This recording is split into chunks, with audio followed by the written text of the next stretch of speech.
Hey everyone, my name's Jackie. I'm a registered psychologist, and in this series I'm going to be talking about behavior management.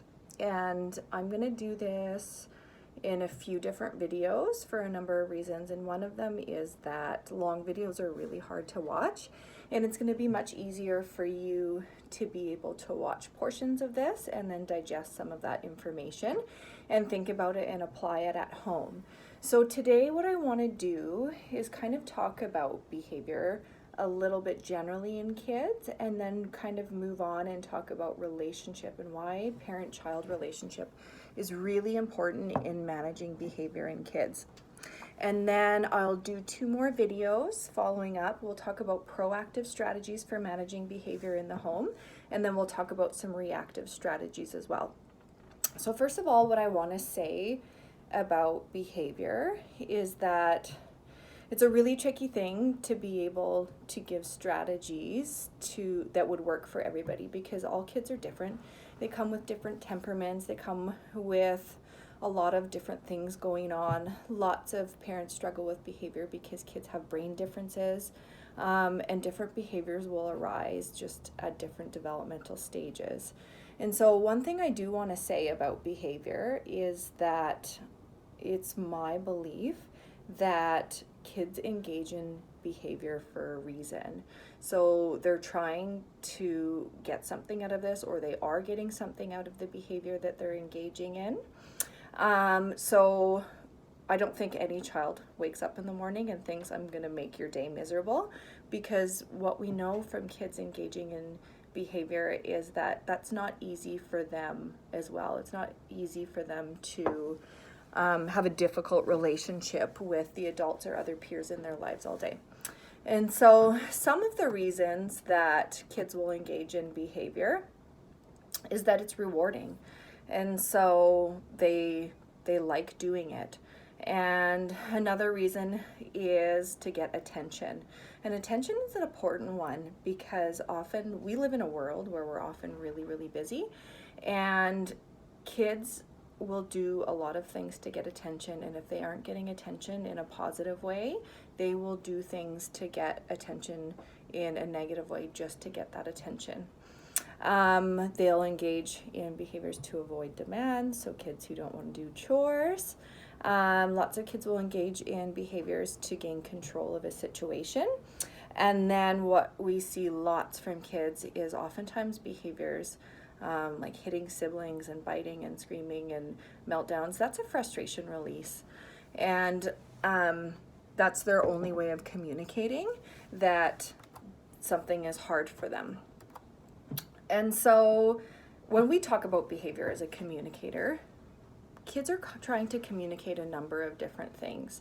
And so some of the things that they are trying to communicate is that I'm really angry, I'm really scared. Anxiety is a huge one for kids nowadays. So many kids have anxiety, and that can look different for everybody. So it doesn't always look like fear. Sometimes anxiety looks like aggression in kids if they're fearful. They can be communicating that they're bored, or embarrassed, exhausted, frightened, overwhelmed, shy, or surprised. And so what I do encourage you to do is, when your child engages in a behavior, whatever that may be, is I want you to kind of ask yourself, what are they trying to get out of this? Or what are they getting out of this?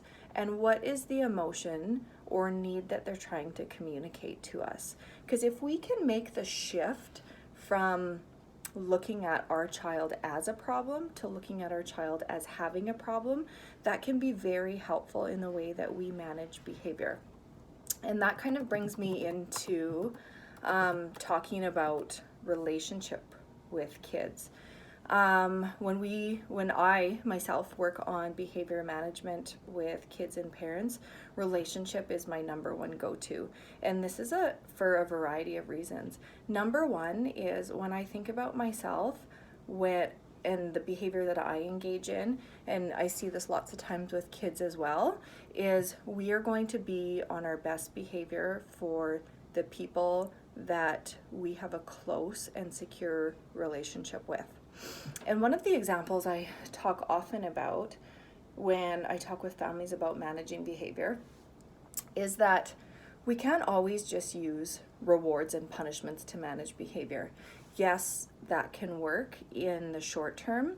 Using punitive measures can work very well in the short term.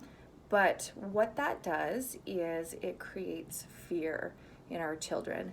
And so I often give the example of my mom would talk about her parents, and that she would say that her mom often used rewards and consequences to manage behavior, where her dad often used relationships. So he would work long hours in the day, and he would come home, and before he would even, take off his work clothes or sit down to eat, he would walk to the store with them, or he would play with them.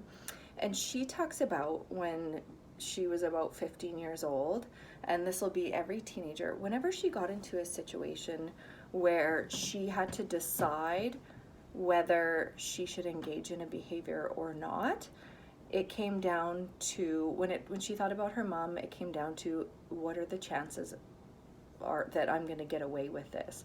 If she thought she would get away with it, she would definitely engage in that. But when she thought about her dad, the question she asked herself is, would this make my dad proud? And this is where we want our kids to get to. We want to get them to a place when they're teenagers and adults that they're making decisions based on family values and whether they would make somebody proud or even make themselves proud in the future, not based on the likelihood that they're going to get away with it, because that only will go so far, right? There's lots of times that we can engage in behavior that we know we would get away with, but we don't, because that comes down to our values. And so working on relationships with our kids and connection, it can seem like it's not helpful in the short term, but it's definitely something that is helpful in the long term in managing behavior.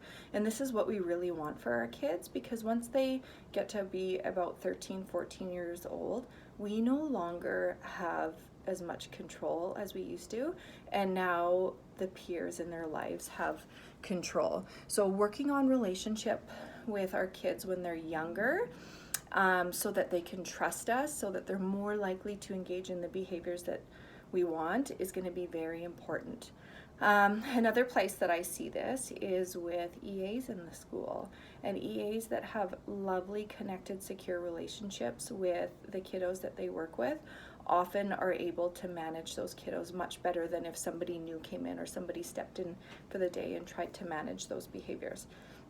So relationship is really important in managing behavior in kids.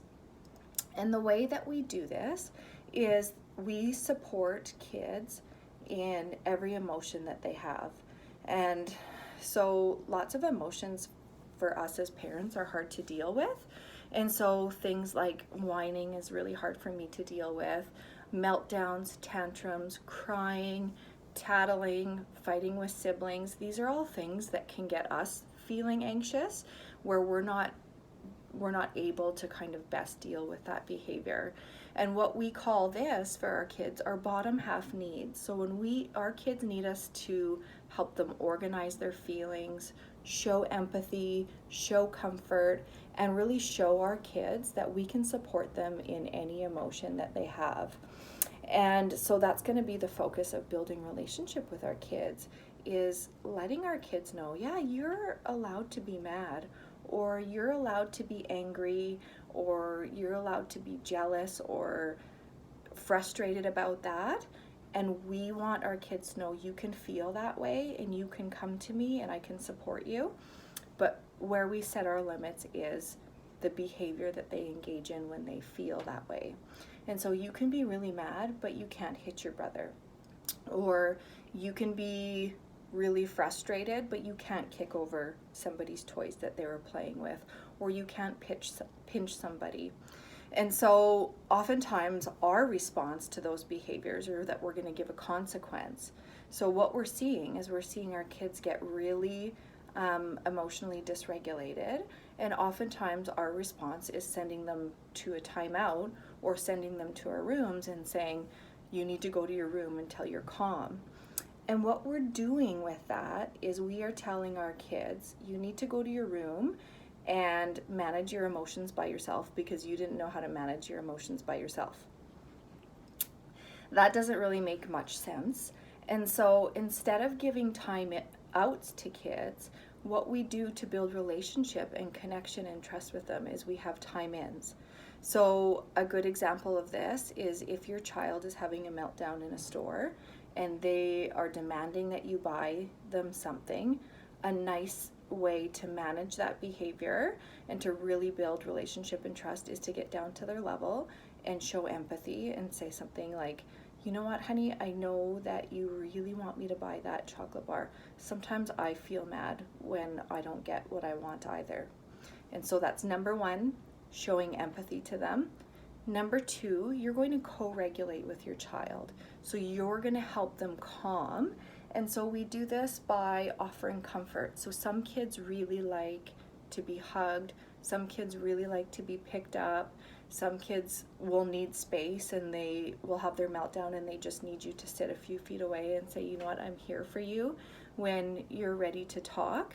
And that's the idea of being with. So we are going to support their emotion, so their frustration, anger, sadness, and we are going to support them in how they need to be supported rather than punishing that emotion or not teaching them anything about regulation. And so same thing at home for little kids who bite or hit or have big tantrums. The best thing that we can do for them is to get in their space, show empathy, label their emotion. Yeah, I know you're really frustrated right now because you wanted to play with that. And I understand that because I get frustrated too when I can't have what I want to have. And then we're going to offer comfort and help them calm in any way that they can. Oftentimes, the criticism that we get from this is that we feel like we're spoiling our child or we're letting them get away with having tantrums and meltdowns. And I'll tell you right now, we cannot spoil our children with love. And the nice thing about doing this way, and what the creators of the Circle of Security Parenting call this, is no-nonsense tenderness. And so what we're going to do is we're going to be very kind and empathetic and support our kids' emotions, but we're still going to be firm in the limitations we set. So going back to the example, if your child was demanding something at the store, we can be very kind and empathetic and saying, yeah, I know you're really mad that you can't have that chocolate bar, but the limitation that we're still going to set is that they still don't get the chocolate bar. So that's our behavior management there, where we set limitations and we're firm and we follow through and we're consistent, but we do that in a really kind way. And what we do when we do this for kids is we show them that we're listening. We show them that we will hear them out. We show them that we can teach them how to regulate, and we do that by regulating with them when they're younger, and we show them that they matter to us rather than just sending them away and saying, go deal with that by yourself, go deal with that by yourself. Because what we know about kids is that they need us to teach them about emotion and they need us to teach them about regulation, or they will never learn those things. And so another way that we build relationship with our kids that's going to be really important is spending time with them daily. And this is uninterrupted time. We want to make sure that we put our phones away, we're not distracted with work, we're not distracted with cooking. And what we recommend for families is that they spend at least 15 minutes a day of uninterrupted time playing with their child or engaging with something that they like to do.